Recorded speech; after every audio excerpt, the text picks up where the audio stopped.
ጤና ይስጥልኝ የፈንታሌ ሚዲያ ቤተሰቦች። በ61ኛው የተባበሩት መንግስታት የሰብአዊ መብት ኮሚሽን ስብሰባ ላይ ኢትዮጵያ የሰጠችው የተከፋፈለ ድምፅ ብዙዎችን አነጋግሯል። እኛ እንፈትሸዋለን። በዚህ ታሪካዊ ስብሰባ ላይ ኢትዮጵያ በአንድ በኩል የፍልስጤማውያንን የራስ ዕድል በራስ የመወሰን መብት የድጋፍ ድምፅ ስትሰጥ፣ በሌላ በኩል ደግሞ የእስራኤል ሰፈራ የሚያወግዝ የውሳኔ ሐሳብ ተቃውሞ ድምፅ ሰጥታለች። ይህ እርምጃ ኢትዮጵያ ውሳኔውን ከተቃወሙ ጥቂት ሀገራት እንደ ቼክ ሪፐብሊክ ተርታ አሰልፏታል። ወይም ባለ ሁለት መስመር ዲፕሎማሲ ኢትዮጵያ ከእስራኤል ጋር ያላትን ስልታዊ ግንኙነት አህጉራዊ አቋሙን በላይ በማስቀደም አሳይታለች። ይህ የድምፅ አሰጣጥ ታሪክ እንዴት ነው የመጣው?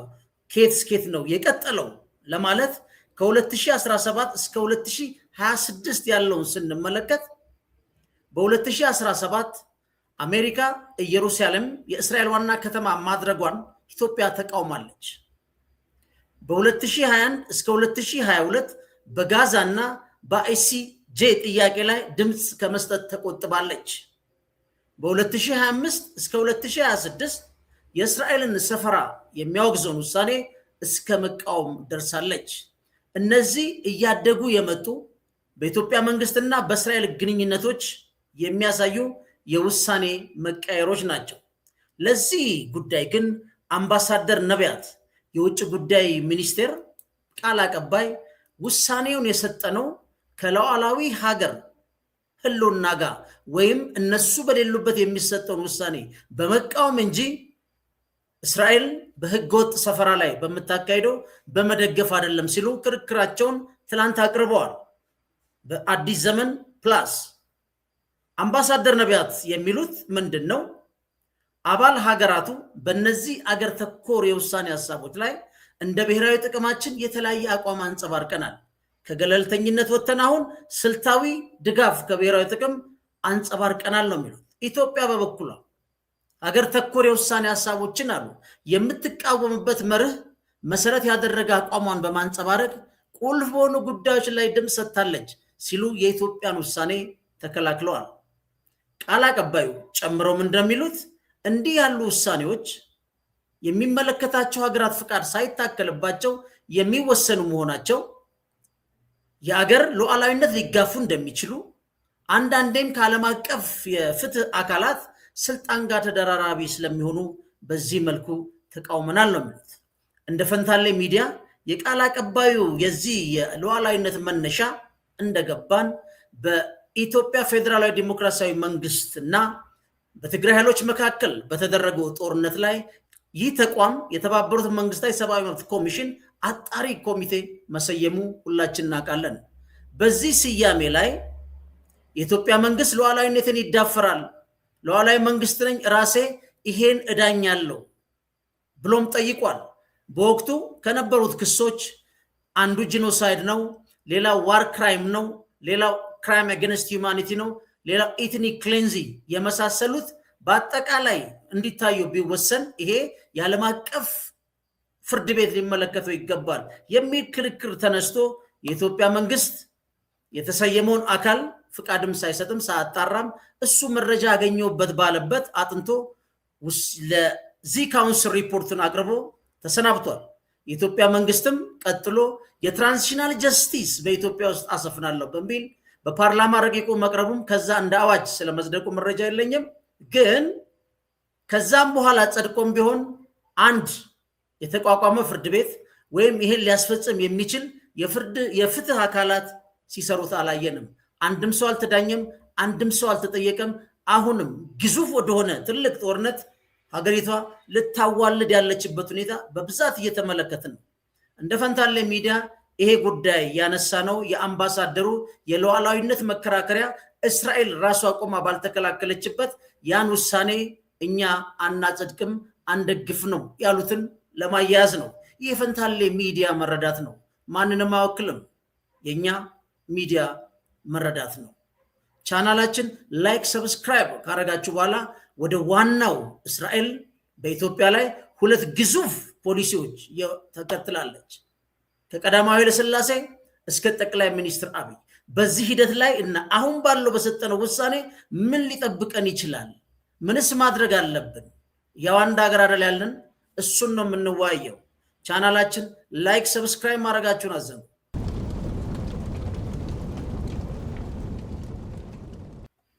የእስራኤል መንግስት በምስራቅ አፍሪካ ቀንድ ያለውን የጂኦፖለቲካል ሽግግር ፍንትው አድርጎ ለመረዳት አንዱ ከፔሪፌራል ዶክትሪን በቤንጎሪያን ጊዜ የነበረውና አሁን በቤንጃሚን ኔታንያሁ ሄክሳጎናል ስትራቴጂ የአብርሃም አኮርድ ስምምነት ጋር ማየት በቂ ነው። በሁለቱ ፖሊሲዎች ያለውን ሽግግር ስታዩት የሚደንቅ ነው። በእኛ ብቻ ሳይሆን በሀገራት መካከል ያለው አስደናቂ ነው። እንደምታውቁት የኢትዮጵያ የውጭ ግንኙነት ታሪካዊ ጉዞ ከተለመደው ገለልተኛ ፖሊሲ በመውጣት አሁን ራይት ነው እንደ ፈንታሌ ሚዲያ ከእስራኤል መንግስት ጋር እንግዲህ ጥልቅና ብዙ ጊዜ ሚስጥራዊ የሆነ ስትራቴጂካዊ አጋርነትን ያጣመረ መንገድ የተመረጠ ይመስላል። ይሄ ያለው መንግስት ምርጫ ነው። እያንዳንዱ መንግስት በጊዜው ራሱ ይመርጠው ሁኔታ አለ። ግን ይገባል አይገባም የሚለው እንደ ጋዜጠኛ ነው የምናየው። ይህ አጋርነት ለምሳሌ በቀዳማዊ ኃይለ ሥላሴ ዘመን የተጀመረ ሲሆን ተራ የዲፕሎማሲ ምርጫ አይደለም። ለምሳሌ ቀዳማዊ ኃይለ ሥላሴ ከናስር የአረብ ብሔርተኝነት መስፋፋትና ከፖለቲካ ኢስላም መስፋፋት ጋር ተያይዞ ሁለቱ ሀገሮች በአካባቢ የገጠማቸውን መገለል ለመቋቋም የተደረገ የህልውና ስሌት ተደርጎ በማጣቀሻዎች ሰፍሯል። አንድ እስራኤል ከገለልተኛነት ወይም ከአፍሪካ አንድነት ድርጅት አቋም በላይ የማስቀደሙ ውሳኔ ለጊዜው የጸጥታ ዋስትና ቢያስገኝም ሁሉም ሰው እንደሚረዳው ለኢትዮጵያ ግዛታዊ አንድነትና ለኤርትራ የመገንጠል እንቅስቃሴ መፋፋም እጅግ ከፍተኛ ዋጋ ያስከፈለ እርምጃ ነበር። አሁን እስከ 2026 ባለው ጊዜ ውስጥም ይህ ታሪካዊ አመክንዮ ወደ አዲሱ ሄክሳጎን ስትራቴጂ የተቀየረ ሲሆን ይህም ኢትዮጵያን ከሜዲትሬኒያን እስከ ኢንዶ ፓሲፊክ ኃይላት ጋር የሚያስተሳስር ኢትዮጵያንም ምናልባትም ወደ ጂኦ ፖለቲካል ጠቀሜታዋ በፊት ወደ ነበረችበት ሊመልስ ይችላል ተብሎ ብዙዎች ተስፋ አድርገውበታል። ይመልሳል አይመልስም ጊዜ ነው የሚፈታው። ግን በዚህ ተጨባጭ ሁኔታ ውስጥ ያሉትን እንዴት ነው የምናያቸው የሚለውን አብረን እንመልከት። እንግዲህ የኢትዮጵያና የእስራኤል ወዳጅነት መሰረታዊ የታሪክ ማንነትና የህልውና ፍላጎት ጥምረት ውጤት እንደነበረ ተናግረናል። ታሪኩስ ምንድነው ካልን አፄ ኃይለ ሥላሴ ራሳቸውን የይሁዳ አንበሳ በማለት በመጥራትና ከንግሥት ሳባና ከንጉሥ ሰለሞን የተገኘውን የሰለሞናዊ ስርወ መንግስት ትርክት በመጠቀም ከአዲሲቷ የእስራኤል መንግስት ጋር የስነ ልቦና ትስስሮች ወይም ድልድይ መፍጠራቸው የሚታወስ ነው። ይህ የሰለሞናዊ ዲፕሎማሲ ለነገስታቱ ወይም ለንጉሱ ከጎረቤት ሀገሮች ጋር የተለየ ህጋዊነት ሰጥቷቸዋል። እኛ ቅርብነን፣ ደምነን፣ ቤተሰብነን ብለው ያን ነገር የተለየ አጎናጽፏቸዋል። ሆኖም ግን ለግንኙነቱ መጠናከር ትክክለኛው ምክንያት የ1944ቱ የግብፅ አብዮትና የገማል አብደል ናስር ወደ ስልጣን መምጣት እንደነበረ ተጠቅሷል። አዲስ አበባ ሆነች ኢየሩሳሌም የናስር የፓን አረብ ርዕዮተ ዓለም ቀይ ባህርን ወደ አረብ ሐይቅ በመቀየር ኢትዮጵያን ለመክበብና የእስራኤልን የባህር መተላለፊያ ለመዝጋት እንደመጣ የጋራ መረዳትና ስጋት ነበረባቸው። በዛም ተቆራኝተዋል። ኢትዮጵያም ከገለልተኛ ወደ እስራኤል ያጋደለችበት በተለይ በ1956ቱ የስዊዝ ጦርነት በኋላ ነበር። ይህ ጦርነት እስራኤል በሰሜን ምስራቅ አፍሪካ የግብፅን ተጽዕኖ ለመመከት ያላትን ወታደራዊ አቅም አሳይቷል። በ1959 ግንኙነቱ ወደ መደበኛ የጸጥታ አጋርነት ያደገ ሲሆን ይህም በዳዊት ቤንጎሪያን በተቀረጸው ፔሪፌራል ዶክትሪን ባክዶር ፖሊሲ በሉት፣ ባክዶር ዶክትሪን በሉት፣ የዳርቻ ሀገሮች ጥምረት በሉት፣ ይሄን እየቀያየረን እንጠቀማለን እኛ። ይህ ዶክትሪን ዋናው ጭብጡ አረብ ያልሆኑትን ቱርክን፣ ኢራንና ኢትዮጵያን ማዕከል በማድረግ በማስተባበር ጠላት የሆኑ የአረብ ሀገሮችን ለመክበብ ያለመ ነበር። ለኢትዮጵያ ይህ ማለት በወቅቱ በዲፕሎማሲያዊ ነፃነት ላይ የተወሰነ ተጽዕኖ ቢኖረው ከፍተኛ ደረጃ ያለው የእስራኤል ወታደራዊ ስልጠናና የደህንነት መረጃ ልውውጥና የውስጥ ጸጥታን ዋስትና ማግኘት ነበር። እንግዲህ የፔሪፌራል ዶክትሪን የኢትዮጵያ ግብ ምን ነበረ? የናስር ከበባና የፖለቲካል ኢስላም አንድነትን መመከት ሲሆን ለእስራኤል ደግሞ ግቡ ምን ነበር? አረብ ያልሆኑ ሀገሮችን በማፍራት ከበባውን መስበር፣ በአረብ ዙሪያ የተከበበችውን እስራኤል ሌላ ወገኖችን ፈልጋ ያን ከበባ መስበር ነበር። በጣም የሚገርም አሁን ካለው ራሱ በተጨባጭ እንግዲህ በኢራንና በአሜሪካ ያለውን እንኳን ኃይል አሰላለፍ ብታዩ የዚህ ዶክመንት መለስ ብለን ስናይ የሚገርም ነገር እናያለን።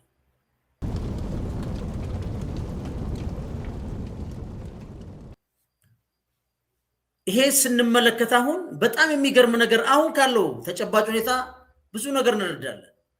ለምሳሌ የፔሪፌራል ያልኳችሁ ዶክትሪን ወይም የዳርቻ ጥምረት በሉት ባክዶር በሉት ከ1950ዎቹ እስከ 1970ዎቹ የጀርባ ፖሊሲ ነው የሚሉት እነሱ የጀርባ ፖሊሲ ነው የሚሉት። አሁን ደግሞ የአብርሃም ስምምነት ከ2020 እስከ 2026 አለ። ልብ በሉ ዋናው ስልታዊ ዓላማው የእስራኤል ጠላት ከሆኑት የአረብ ጎረቤቶች ዙሪያ መዞርና ወዳጆች ማፍራት ነው። የአብርሃም አኮርድ ስምምነት ደግሞ ምንድን ነው? የጋራ ስጋቶችን ለመመከት ከአረብ ሀገሮች ጋር መቀላቀል ነው። በጣም የተለየ ነው። መዞርና አሁን መቀላቀል ነው። ጂኦፖለቲካዊ አቅጣጫው ምንድን ነው ካልን የጀርባ ፖሊሲ ላይ ስንመጣ የአረብ ሀገራትን ማለፍና የውጭ ቀጠናዊ አጋሮችን መፈለግ ነው። የአብርሃም ስምምነት ላይ ስንመጣ ከአረብ ሀገራት ጋር የተቀናጀ የቀጠናዊ ቡድን መፍጠር ነው። ልብ በሉ ዋና ተቀናቃኞቹ ማነበሩ የእስራኤልን የጀርባ ፖሊሲ የሚቀናቀሙ ካልን ፓን አረቢዝም፣ ናስሪዝም ራሱ እና የባዕዛት መንግስት ወይም የሊባኖስ መንግስቶች ናቸው። የአብርሃምን ስምምነት አሁን የሚቀናቀኑት ማን ናቸው ካላችሁ የኢራን የበላይነት ብሎ ነው እስራኤሎች የሚያምኑት። ፖለቲካ ኢስላምና ነን ስቴት አክተር የሆኑት ዘ አክሲስ ኦፍ ሬዚስታንስ የሚሏቸው እነሱ ናቸው። ልብ በሉ እዚህ ጋር የጀርባ ፖሊሲ ላይ ቁልፍ ሀገራት እነማን ነበሩ ከ1950ዎቹ እስከ 1970ዎቹ ካላችሁ ቱርክ፣ የኢራን ንጉሳዊ መንግስት፣ የኢትዮጵያ መንግስት ነበሩ። ማናቸው? ቱርክ፣ ኢራንና ኢትዮጵያ ናቸው። የአብርሃም ስምምነት ላይ ስትመጡ ዩኤኢ፣ ባህሪን፣ ሞሮኮ፣ ሱዳን፣ ካዛክስታን የመሳሰሉት አሁን በሄክሳጎናል ስንመጣ ኢትዮጵያን ይጨምራል። እዚህ ላይ እንዴት ሀገሮቹ እንደተቀያየሩ ተመልከቱ። ሌላው ምንድን ነው? ትንንሽ ሀገሮችን በመጠቀም ቤንጎሪየን ተጠቅሟል። ለምሳሌ ኩርዶችን በመጠቀም ማሮያን ዱርዝ አሁን አይታችኋል። ሶሪያ ላይ ዱርዝና የሶሪያን መንግስት ሲዋጉ የእስራኤል ወታደሮች ዘሎ ገብተው ነበር። እነዚህ እስራኤል ተገላ በነበረችበት ጊዜ የእሷ የአይሶሌሽን ፍርሃት መገለሎች መከታዎች የነበሩ ናቸው። እነዚህ አሁን በቀደም ምን አለ የጣይብ ኤርዶጋን የደህንነት ኃላፊው አሁን የሚካሄደው ጦርነት ኢራንን ጦር ወይም ኒኩለር የማስፈታት ጥያቄ ሳይሆን ከሶሪያም ከኢራንም ከቱርክ ያሉትን ኩርዶች በመጠቀም ሀገር በመገንባት እዛ መሃል ላይ ማስፈር ነው ሲል ነበር እንደ ስጋት ያየው። አንዱ የአብርሃም አኮርድ የግልባጩ መንፈስ ተደርጎ ነው እዚህ የተቀመጠው። ግን እዚህ ጋር ምንድነው አብርሃም አኮርድ ላይ ስትመጡ ምንድነው ኢራንና ቱርክን ለመመከት ከኩርዶች ጋር ተፈጥሯዊ ጥምረት ማከናወን ነው። ልብ በሉ እስራኤል አሁን ወደ መቀላቀልና ወደ መመከት ነው። በፊት የተገለለች ሀገር ነበረች። እንምጣ ከአሜሪካ ጋር ያለው ግንኙነት በአይዘናወር ጊዜ በጣም ሚስጥራዊና የተቀዛቀዘ ነው። አሁን ደግሞ በአብርሃም አኮርድ ዋናው ብሮከሯ ማነች? አሜሪካ ነች። ዋናው ፍላጎት ምንድነው? የደህንነት ዋስትና እስራኤል እንድታገኝና በእስራኤል የበላይነት የሚመራ በመካከለኛው ምስራቅና በአፍሪካ ቀንድ የንግድ ስርዓት መመስረት ነው። ይሄ ቁልፍ ነው። የፍልስጤም ጉዳይ ላይ ስንመጣ አንዱ አጨቃጫቂ በ1950 እና 70ዎቹ የነበረው የፍልስጤም ጉዳይ የአረቦችና የእስራኤል እምብርት ጉዳይ አረቦች ከማንኛውም በተለይ ምዕራብ ሀገሮች ጋር የነበረው ቁልፍ ጉዳይ የፍልስጤም ጉዳይ ነው። መቼ? በጀርባ ፖሊሲያቸው በፐሪፌራል ፖሊሲያቸው ጊዜ ዋናው ደንቃራው ነገር ነበር። አሁን ያለውስ ደንቃራ ነገር ካላችሁ የፍልስጤም ጉዳይ በነገራችን ላይ በባለቤትነት ይዛ የምትሟገተው ኢራን ነች። ኢራን በሃይማኖትም በሉ በቋንቋም በሉ በባህል በሉ ከሀገር ግንባታም በሉ ከፍልስጤሞች ጋር ምንም ግንኙነት የላትም። ሳውዲ ትበልጣለች፣ ባህሪን ትበልጣለች፣ ዩኤኢ ትበልጣለች፣ ሌሎች አረብ ሀገሮች ይበልጣሉ። ግን አሁን የፍልስጤም ጉዳይ በአብርሃም አኮርድ ወደ ጎን የተገፋና ሳይመለስ በሱ ላይ በአብርሃም አኮርድ ማገብቷል። ባህሪን ገብታለች፣ ዩኤኢ ገብቷል፣ ሌላ ማገብታለች፣ ሱዳን ገብታለች፣ ሞሮኮ ገብታለች። እነዚህ ሁሉ ተቀላቅለዋል። ስለዚህ የፍልስጤም ጉዳይ ዋናው አጀንዳ ሊሆን ይችላል። የኢትዮጵያ መንግስት አሁን በወሰደው ውሳኔ በ1950ዎቹና 70ዎቹ የገጠመው የፍልስጤም ጉዳይ በዓለም ላይ ያለው እይታና አሁን ያለው እይታ በጣም የተለያየ ነው። ምናልባት ያም ከግምት ሊገባ ይችል ይሆናል፣ አላቀም። ግን ኢኮኖሚያዊ መሰረቱ ምንድን ነው በእነዚህ ፖሊሲዎች ላይ ካልን እንግዲህ መጀመሪያ ሚስጥራዊ ንግድ የነዳጅ በቴክኖሎጂ ልውውጥ ነው። ከ1950ዎቹ እስከ 70ዎቹ የእኛንም ጦር ሰራዊት ነበልባልን እስከ መስረት ሄደዋል።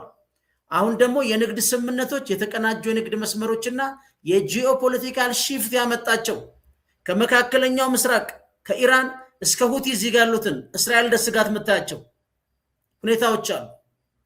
ስለዚህ በአጠቃላይ እነዚህ ፖይንቶች ስንረዳ ግልጽ የሆነ ጂኦፖለቲካል ሺፍት ሀገሮችም አንዱ ወደ ሌላው ተካልሰው እናያለን ማለት ነው። ስናጠቃልለው የዶክትሪኑ እንግዲህ አረብ ያልሆኑትን ቱርክን፣ ኢራንና ኢትዮጵያን በማስተባበር ጠላት የሆኑ የአረብ ሀገሮችን ለመክበብ ያለመ ነበር። ኤርትራን ዋጋ ከፍለናል፣ የምታስታውሱት ነው።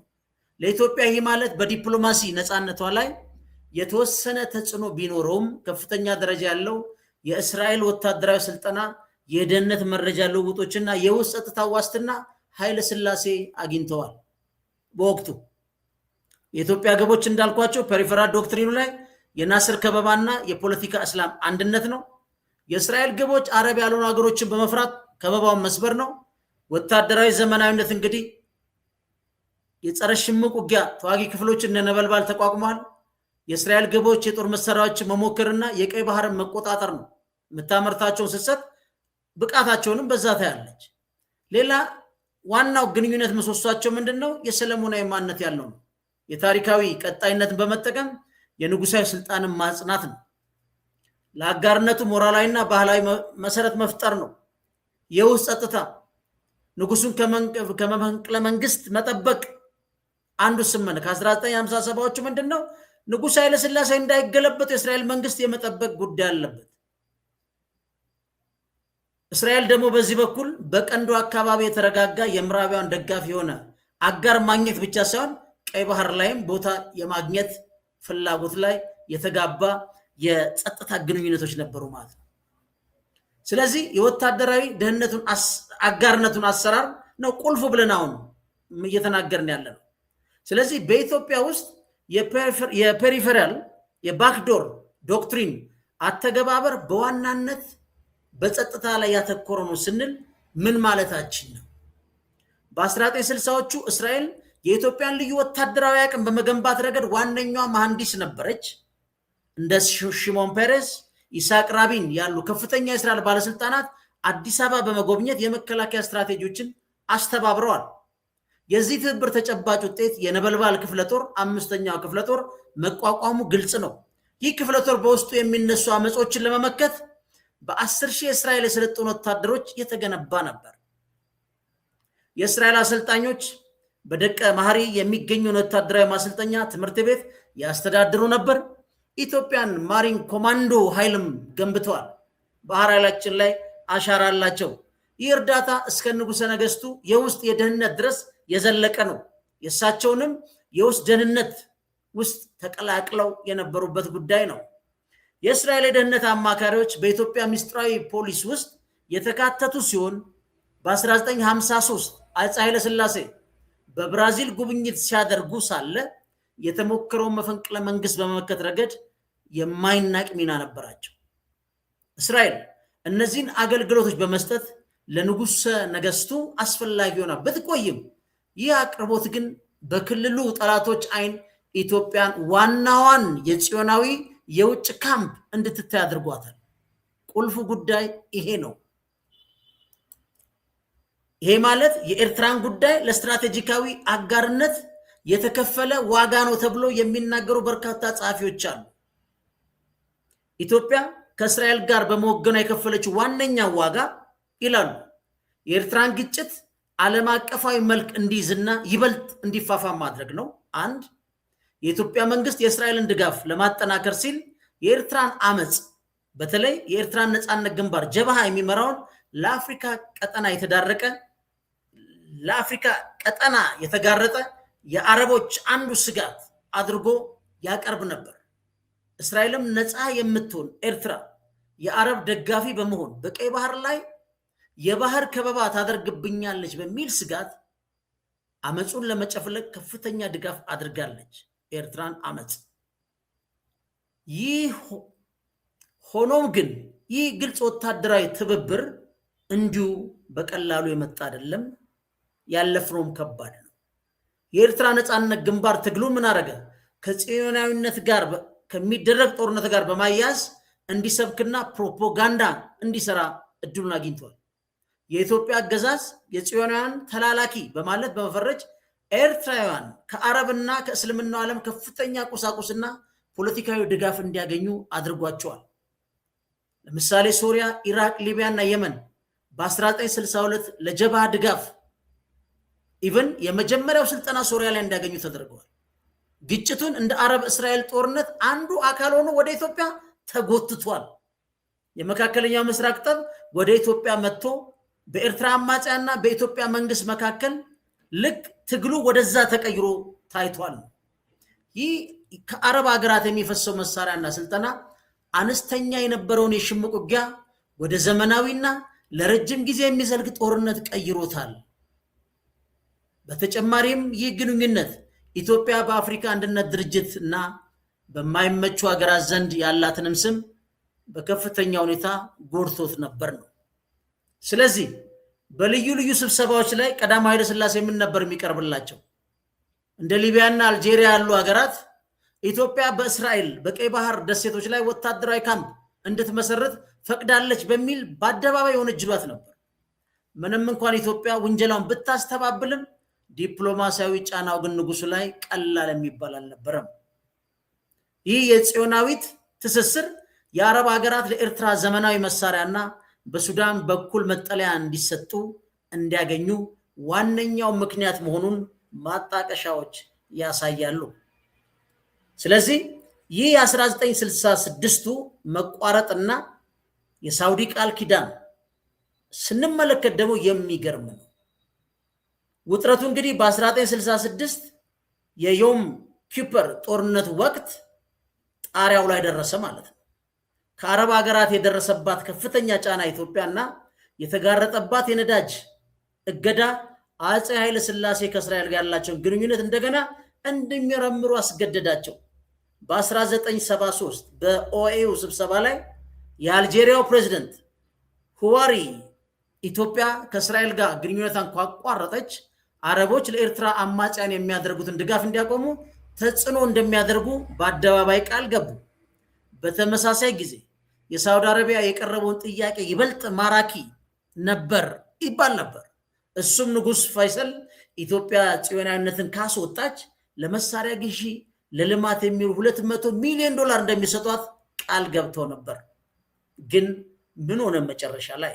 በጥቅምት 13 ቀን 1966 ዓመተ ምህረት አፄ ኃይለ ሥላሴ ከእስራኤል ጋር የነበራቸውን ግንኙነት በይፋ በጠሱት። ከዛ ምን ተከተለ? ይህ እርምጃ የኢትዮጵያን ድንበር ለማስከበርና የገንዘብ ችግር ለመፍታት የታለመ ነበር። ሆኖም ግን የተጠበቀው ጥቅም አልተገኘም። በእውነቱ ከቀይ ባህር ማዶ የመጣው እርዳታ በጣም አነስተኛ ነበር። ቃል የተገባውን $200 ሚሊዮን አልደረሰም።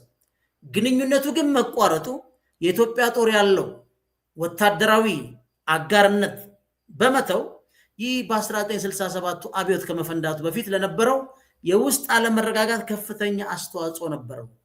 የሰሎሞናዊ ስርወ መንግስት ለጠበቀው አጋርነት ከፍተኛ ዋጋ ከከፈለ በኋላ በስተመጨረሻም ተወው። ንጉሱም ተገለበጡ፣ መንበራቸውም አበቃ ነው። እንግዲህ ከዚህ ስንደርስ ምንድን ነው የምንወስደው ነው ጥያቄው። ከእስራኤል ጋር መቋረጡ ቃል የተገባውን ጥቅም አልተገኘም፣ ትክክለኛ ውጤትም አልነበረም። አንድ ቀጠናዊ ሰላም በተመለከታቸው አረቦች ለኤርትራ አማጽያን ድጋፍ አላቆሙም፣ አቀጣጠሉት። የነዳጅ ዋስትና ከአረብ ነዳጅ እገዳ ነፃ መሆን አልተሞከረም። ለአጭር ጊዜ ቢቆይም የውስጡ አብዮቱ መጣ። የአፍሪካ አንድነትስ መሪነት ይገኛል፣ እሱ ወሳኝ የጸጥታ አጋርነትን ማጣት ሆነ ማለት ነው። ስለዚህ ቀላል አይደለም።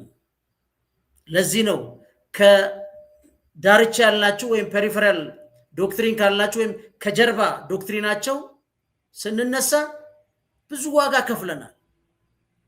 ለዚህ ነው የአምባሳደር ነቢያት ያመጡት መከራከሪያ በእርግጥ ምን ያህል ውሃ ያነሳል ነው የኛ ጥያቄ። በፊት የሄድንበትን መንገድ አያስከፍልም ወይ ነው የኛ ጥያቄ። ደርግም ተመሳሳይ ነው ያደረገው። በነገራችን ላይ ደርግም ልክ ምንድን ነው ያደረገው? የንጉሱ መንግስት ሲወድቅ የኢትዮጵያና የእስራኤል የጸጥታ ትብብር አላፈረሰው። ደርግም በርዕዮተ ዓለም የማርክስ ሌኒስት ቢሆን ለእስራኤሎቹ ችግር አልነበር። የቀይ ባህር ስትራቴጂካዊ አመክንዮውን ግን ይዞ ነው የቀጠለው። መንግስቱ ኃይለማርያምም የሶቪየት ህብረት አማካሪዎች አመጣ። ጀብሃና ወያኔ ለመመከት ጥሩ አይደሉም አለ። መጨረሻ ላይ ምን አደረገ? በ1970ዎቹም 80ዎቹም ከእስራኤል ጋር በሚስጥር በመገናኘት አሰልጥኗል። በ1985 እስራኤል ለኢትዮጵያ 20 ሚሊዮን ዶላር የሚያወጣ መሳሪያ ሸጣለች። በ87 ወታደራዊ እርዳታ 83 ሚሊዮን ዶላር የደረሰ ቢሆን ደርግንም መታደግ አልተቻለም። ምክንያቱም እዛ ንጉሱ ላይ የተጀመረው የኤርትራን መገንጠል ሲያቀጣጥሉ የነበሩት አረቦች በከፍተኛ ሁኔታ ሀብት ያፈሱ ነበር። ይህ እንግዲህ የታደሰው አዲስ ትብብር ከደርግ ጋር ቢሆን የቤተ እስራኤላውያንን ጉዳይ መሰረት ያደረገ ነው።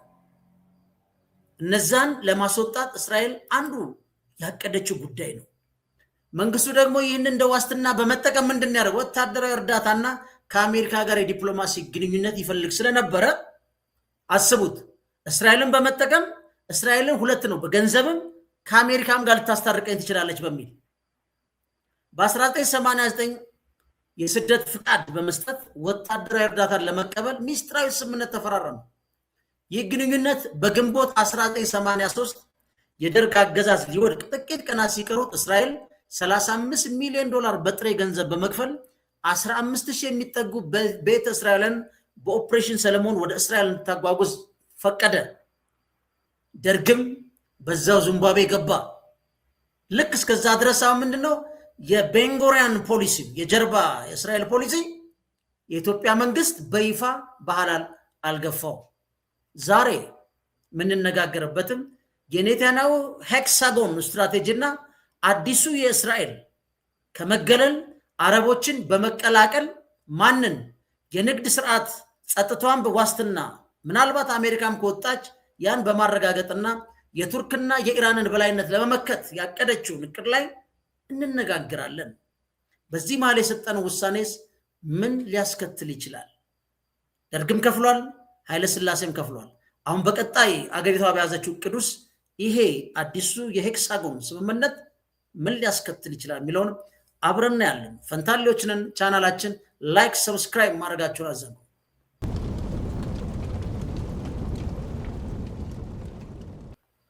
አሁን የኔታንያሁ ሄክሳጎን ስትራቴጂ አዲሱ ቀጠናዊ መዋቅር ነው። ፕላን ቢ ነው። አሁን በአሜሪካ ስር ነው የኔታንያሁም የእስራኤል ፍላጎት በመካከለኛው ምስራቅ በሉት በአፍሪካ በጉልህ እየተፈጸመ ያለው እንደ ሀገር እሷም አቅም አላት። ግን የቀድሞ የፔሪፌራል ዶክትሪን የጀርባ ዶክትሪኑ ወደ አዲስ ሄክሳጎናል አሊያንስ መጥቷል። ባለ 6 ጎኑ ጥምረት ይዟል። ይህ ስትራቴጂክ በመካከለኛው ምስራቅና በአፍሪካ ቀንድ ውስጥ በእስራኤል መሪነት የሚንቀሳቀስ የጸጥታ መዋቅርን ለመፍጠር ያለመ መሆኑን በስፋት የተጻፈ ነው። ከዚህ መዋቅር ውስጥ ኢትዮጵያ ምን ተጠቃሚ ትሆናለች፣ ምንስ ሊያስከፍላት ይችላል የሚለው ነው የምናየው። ቀደም ካለው የዶክትሪን የሚለየው ምንድነው? አሁን ይሄ የአረብ ሀገራት አልፎ መሄድ ብቻ ሳይሆን እንደ ኢራን ያሉ ጽንፈኛ ብለው እስራኤል መጠራቸውን ሀገሮች የመመከት ፍላጎት ያለው በነገራችን ላይ። ስለዚህ ምን ዋና ዋና ምሰሶች አሉት ይህ ስምምነት? እስራኤል፣ ህንድ፣ ግሪክ፣ ቆጵሮስን፣ ሌላ ኢትዮጵያን፣ ሶማሌላንድ፣ ሌላ ማነች ዩኤኢን መሰረት ያደረገ የጸጥታ መዋቅር መዘርጋት የምትፈልገው እንደ ምሰሶ የምትወስዳቸው። ይህ መዋቅር ምንን ያካትታል ካላችሁ የባህር ደህንነት፣ የመሰረተ ልማት ዝርጋታ እና የደህንነት መረጃ ልውውጦችን በማቀናጀት እስራኤል ከአሜሪካ ጥገኝነት ወጣ የቀጠናው የበላይ ኃይል እንድትሆን ያስችለኛል ብላ ያመነችው ፖሊሲ ነው ተብሎ ይነገራል። ከሷ ጋር አጋር መሆን አለመሆን እንግዲህ የመንግስታት ምርጫ ነው። አሁን የሄክሳጎን ምሰሶ ስንል እስራኤል ስትራቴጂክ ተግባሯ ምንድነው? ማዕከላዊ አስተባባሪና የቴክኖሎጂ ማዕከል ማለት ነው። የጥምረቱ የመተባበሪያው ዘዴ ምንድነው? የደህንነትና የስለላ ቴክኖሎጂዎችን ማቅረብ አንዱን ያጠቃልላል። ህንድን ስንወስድ የእስያ ኃይልና የጸጥታ ምሰሶ ነች። የርዕዮተ ዓለም ቁርጠኝነቱ ልክ እንደኛ ቤተ እስራኤላዊ ያለው ኃይለ ሥላሴ እንደፈጠሩት ድልድይ ወይም የአእምሮ ትስስሮች ሂንዱ ትቫ ጽዮናውያን የሚባሉ አሉ። በትክክል ፕሮናንስ ካላረኩ ይቅርታ። ግሪክ እና ቆጵሮስን ስትወስዱት የሜዲትራኒያን የኃይል ምንጭ መልህቅ ተደርገው ነው የሚወሰዱት። የመተባበሪያው ዘዴ ምንድን ነው? ቱርክን መመከት ነው በጋራ። ሌላስ የጋዝ መስመሮችን ደግሞ ዝርጋታ መቆጣጠር ነው። ግሪክና ቆጵሮስ ከቱርክ ጋር ልዩነት አላቸው። በዛ ልዩነት ውስጥ ነው እስራኤል ያለችው። ኢትዮጵያ ላይ ስትመጣ እስራኤል ምንድን ነው ስትራቴጂክ ተግባር ብላ ማጣቀሻዎች የሚሉት የአፍሪካ ቀንድ ቁልፍ አጋር አርጋ ነው የምትወስዳት። ዋናው ደግሞ ምንድነው? ለቀይ ባህር ቁጥጥርና የጸጥታ ውል በጋራ የመስራት ፍላጎት ነው። በጋራ ያስተባብራቸዋል ተብሎ እንግዲህ ይሄ በእስራኤሎቹ ዘንድ ያለው ነው። እኔ ያገኘሁት ማለት ነው። የኢትዮጵያ መንግስት ኦፊሻሊ በዚህ ፖዚሽን ላይ ሲያንጸባርቅ አላየው። ሌላው ሶማሌላንድ ነች። ሶማሌላንድን ምንድነው? እስራኤል የባህር ክትትል ማዕከል ነች። እዛ ዩኤ ያለች፣ እስራኤል አለች፣ እውቅና ሰጥታ ገብታለች። ስለዚህ በበርበራ ወደብ ላይ የእስራኤል ኤሚሬትስ አክሲስ ይሰራል ማለት ነው። ስለዚህ ሌላው ምንድነው? የኢኮኖሚና የመረጃ አጋርነት የእስራኤል አንዱ መንገድ ነው። እሱ የሚፈጸመው ደግሞ በአብርሃም ስምምነት በኩል የሚደረግ ትብብር ነው። በዚህ መልኩ ነው አጠቃላይ ስዕሉ የሚታየው ማለት ነው። ስለዚህ አንዱ በኢትዮጵያና በእስራኤል መካከል ፎከስ ተደርጎ እየተነገረ ያለው ምንድነው? የበርበራ ዘንግ የሚሉትን ነው። እሱ ደግሞ ሌላ መገለጫው የቀንዱን ሀገር የፖላራይዜሽን የፖለቲካል ፖላራይዜሽን የወለደ ነው ተብሎ ነው የሚወሰደው። ስለዚህ የዚህ ሄክሳጎን ስትራቴጂ ወሳኝ አካል ከሶማሌላንድ ጋር የሚደረግ ግንኙነት ነው። እስራኤል በ2026 መጀመሪያ ላይ ሶማሌላንድ እንደ ነፃ ሀገር እውቅና ሰጥታለች። ይህ እርምጃ የበርበራ ዘንግ ወይም በርበራ አክሲስ የሚባለውን የእስራኤል የተባበሩት አረብ ኤሚሬትስ አሁን ኢትዮጵያን ይጨምራል። የኢትዮጵያም ተጠቃሚነት በዚህ አክሲስ ውስጥ ነው ያለው ብሎ ብዙዎች ጽፈዋል። ዓላማው በኤደን ባህረ ሰላጤና በባቢል መንደር ዙሪያ የድሮን ክትትልና የባህር የበላይ ቁጥጥር በማድረግ የሁቲዎችና የኢራንን ተጽዕኖ መመከት ነው ዋና ዓላማው። ይሄ የእስራኤል ግዙፉ ኢንተረስት ማለት ነው። ለኢትዮጵያ ይህ አጋርነት በበርበራ በኩል ምን ያተርፍላታል ካለን በሜሞራንደም ኦፍ አንደርስታንዲንግ ላይ ተንጠልጥሎ ያለው የባህር በር የማግኘት ፍላጎቷን ልታሳካ ትችላለች ብለው የሚከራከሯል። በሌላ በኩል ደግሞ የዚህ ምላሽ ሞቃዲሾ አክሲስ የሚባለው ሶማሊያ፣ ቱርክ፣ ግብፅና ሳውዲ አረቢያን ያቀፈው ጥምረት የሶማሊያን ሉዓላዊነት ለማስከበርና የእስራኤል የኢትዮጵያና የሶማሊያን ሉዓላዊነት ለማስከበርና የእስራኤልና ኢትዮጵያን የበላይነት ለመመከት ተፈጥሯል ብለው የሚከራከሩዋል። ይህ ሁኔታ የአፍሪካን ቀንድ የመካከለኛው ምስራቅ ኃይልን የሚፋለሙበት ማዕከል ሊያደርገው ይችላል። ትልቁም ስጋት ያለው ያ ነው። ግን ከእስራኤል ጋር በእንደዚህ አይነት ግልጽ በሐላል ነገሮችን የማስኬድ ጉዳይ ቀዳማዊ ኃይለ ሥላሴ የከፈሉትን መንገድ ኢትዮጵያን ሊያስከፍላት ይችላል ብለው የሚሰጉዋል። ለምሳሌ የታሪካዊ መረጃዎችን እንደሚያሳዩትን ከፈለጋችሁ ኢትዮጵያ ከገለልተኝነት ወጥታ ከእስራኤል ጋር የምታደርገው ጥምረት በየጊዜው የሚደጋገምና በወቅታዊ የጸጥታ ፍላጎት ላይ የሚመራ ቢሆንም አንድ በአፄ ኃይለ ሥላሴ ዘመን የፔሪፌራል ዶክትሪን የቤንጎሪያን ዶክትሪን የኢትዮጵያን ሰራዊት ቢያዘምነውም አረቦች የኢትዮጵያን አንድነት እንዲያፈርሱ ትልቅ ምክንያት ሆኗል። ዛሬም ይህ የሄክሳጎን ስትራቴጂ ለኢትዮጵያ የቴክኖሎጂና የባህር በር ዕድል ሊያመጣ ቢችልም በኢትዮጵያ ውስጥ የመገንጠል ፍላጎት ያላቸው በኢትዮጵያ ውስጥ የታጠቁ ኃይሎች እንዲሁም የኤርትራ መንግስት ጨምሮ የኢትዮጵያና የእስራኤልን ግንኙነት በማይፈልጉ ሀገሮች ሊመጣ የሚችለውን የኃይል አሰላለፍና የውስጥ ያለመረጋጋት ሰላምን የማጣት ችግር ኢትዮጵያ ከወዲሁ ልትጋፈጥ ልትዘጋጅ ይገባል የሚሉዋል። ይህ ከመጣው ዳራም ስንመለከተው በተለይ በኢትዮጵያና እስራኤል ግንኙነት ላይ የማይጥማቸው የአረብ ሀገሮች አሉ። በአረብ ሀገሮችን በአብዛኛው ለራሱን ፍላጎት መሳሪያ ሆኖ ሲያገለግል የነበረውም የኤርትራ መንግስት ነው። ኢትዮጵያ ለዚህ አጋርነት የምትከፍለው ዋጋም በቀላሉ አሁንም መተው አይቻልም። እሱ ምንድን ነው? ለጸጥታ ሲባል ቀጠናዊ ሰላምና ዓለም አቀፋዊ ህጋዊነትን መስዋዕት ማድረግ ሊሆን ይችላል። ምክንያቱም በተደጋጋሚ የሶማሌው አክሲስ የሚከስበት አለ። ኤርትራም አሰብ ሊወሰድብኝ ነው የምትለው ጉዳይ አለ። ሌላው ደግሞ የዚህ የሄክሳጎን ስትራቴጂ ዋናው ማጠንጠኛው የእስራኤልን ዘመን የበላይነት ለማምጣት ቢሞክርም ከጎረቤት ሀገራት የሚነሳው ተቃውሞ በኢትዮጵያ ውስጥ ያሉ የመገንጠል እንቅስቃሴዎች እንደገና ሊያቀጣጥል ይችላል። አንዱ ይፈራው በ1960ዎቹ የነበልባል ክፍለ ጦር ኤርትራ እንዳትገነጠል መከላከል ያልቻለው የአጋርነቱ ፖለቲካ ዋጋ የአረቦቹ ከወታደራዊ ጥቅሙ በላይ በመናሩ ነው። አዲሱ የሄክሳጎናል ስትራቴጂም ተመሳሳይ ታሪካዊ ዕጣ እንዳይገጥመው የኢትዮጵያ መንግስት ምን እያደረገ ነው? ምን እየሰራ ነው? እንግዲህ ከመጣ ነው ዳራ ነው።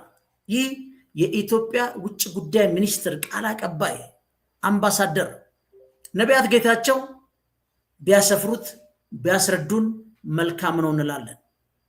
አንድ ሀገር ስላለን ማናቸውም ግንኙነቶች ሊያመጡ የሚችሉትን እንደ ሀገር እንደ ህዝብ ስለምንከፍል ይሄ ፖዚሽን አሁን የተወሰደው በተለይ በጣም ዓለምን ያስቆጨ የመካከለኛው ምስራቅም ከፍተኛ ድጋፍ ያለው የፍልስጤሞች መሬት ላይ የእስራኤል መስፋፋት በቸልታ እስራኤል ባለመኖሯ ሉዓላዊ ሀገር ስለሆነች ከዚህ በፊት እኛ ተጠቅተናል ብለን የምናልፈው ሳይሆን በተለይ ቤንጃሚን ኔታንያሁ መንግስት በፍልስጤሞች ላይ የዘር ማጥፋት በሰብአዊ ፍጡር ላይ የሚደረግ ወንጀል የጦር ወንጀል እንደገና ኢትኒክ ክሌንዚ ዘር ማጽዳት መፈጸሙን በዓለም አቀፍ ፍርድ ቤት የቀረበ እንዲታሰር ውሳኔ የተላለፈበት እሱ ብቻ ሳይሆን ብዙ የዓለም መንግስታት የሞራል ጥያቄ ጣለባቸውና የመሰረቷት እንግሊዝም ኒኩለር ቦምብ እንድትታጠቅ ያደረገችው ፈረንሳይ ዛሬ ከኔታንያሁ ርቀው ነው ያሉት። ከእስራኤል ህዝብ ጋር መተባበር ከእስራኤል ቱ ስቴት ሶሉሽን ከሚያምኑ ጋር መተባበርና ከቤንጃሚን ኔታንያሁ የፖለቲካ አስተዳደር ጋር መተባበር እንደ ፈንታሌ ሜዳ ኢንታየርሊ በጣም በሚገርም ግዙፍ ልዩነት ነው ያለው። እስራኤል ውስጥ የሰላም ሰዎች አሉ። እስራኤል ውስጥ በሁለት ቱ ስቴት ሶሉሽን የሚያምኑ አሉ። የፍልስጤምን እንደ ሀገርና እንደ ህዝብ መቀጠል የሚደግፉ አሉ። ከነዚህ ኃይሎች የእስራኤል ሜንስትሪም ፖለቲካ እስከሚቆጣጠሩት ድረስ ጠብቆ ከእስራኤል መንግስትና ህዝብ ጋር መተባበር በጣም የሚመከር ነው። አለዚያ ቀዳማዊ ኃይለ ሥላሴ የመካከለኛውን ምስራቅ ጦርነት ወደ አፍሪካ ቀንድ ወደ ኢትዮጵያ እንደሳቡት ሁሉ ኢትዮጵያም ከእስራኤል ጋር አሁን ባለው ተጨባጭ ሁኔታ ከእስራኤል ጋር ከእስራኤል መንግስትና ህዝብ ሳይሆን ከቤንጃሚን ኔታንያሁ ስርዓተ መንግስት ጋር የምታደርገው ግንኙነት ዋጋ ሊያስከፍላት ይችላል። ይህ በብሔራዊ ጥቅም የሚታይ ጉዳይ ነው። ስለዚህ እኔ የአምባሳደር ነቢያትን እስራኤል ባለመኖሯ ነው የሚለውን አልገዛው።